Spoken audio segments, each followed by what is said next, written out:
அல்லாஹ் உன்னுடைய பட்டோலைகளை படித்து காமித்தார். அடியானே, இந்த இடத்தில் நீ இந்த தவறை செய்யவில்லையா? அடியானே, இப்படிப்பட்ட தவறை நீ ஈடுபடவில்லையா? அடியானே, இப்படியெல்லாம் நீ தவறு செய்திருக்கிறாயே என்று அல்லாஹ் அந்த ஒவ்வொரு தவறையும் அவனுக்கு முன்னால் சுட்டி காமிப்பான். அடியான் அழுது கொண்டே சொல்வான், நாம் யா ரப்பி, எனது கருணையாளனே, என்னை படைத்த ரப்பே, நான் அந்த பாவம் செய்திருக்கிறேன் யா அல்லாஹ், நான் அந்த பாவம் செய்தேன் யா அல்லாஹ், நான் அந்த பாவம் செய்தேன் யா அல்லாஹ், நான் அந்த பாவம் செய்தேன் யா அல்லாஹ் என்ற அடியான் அழ ஆரம்பித்தவுடன் அல்லாஹ் ரப்புல் ஆலமீன் சொல்வான், நண்பு அடியானே, நீ கவலை அடைய வேண்டாம், உனது கால்கள் நடுங்க வேண்டாம். உலகத்தில் அந்த பாவத்தை நான் மறைத்து வைத்தேன், உலகத்தில் அந்த பாவத்தை நான் வெளிக்காட்டவில்லை.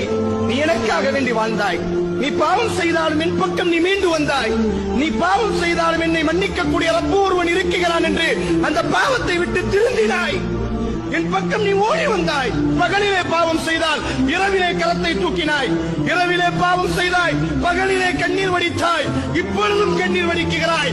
உலகத்திலும் நான் மறைத்தேன், இன்றைக்கும் நான் மறைக்கிறேன். நீ சொர்க்கம் நுழைந்து கொள். நீ அழ வேண்டாம், நீ கவலை அடைய வேண்டாம். உன்னை நான் துருவி துருவி விசாரிக்க மாட்டேன். உன்னை நான் மன்னித்து விட்டேன். இந்த பாவத்தை யாரிடத்திலும் நான் சொல்ல மாட்டேன். உனக்கும் எனக்கும் மட்டும் தான் தெரியும்.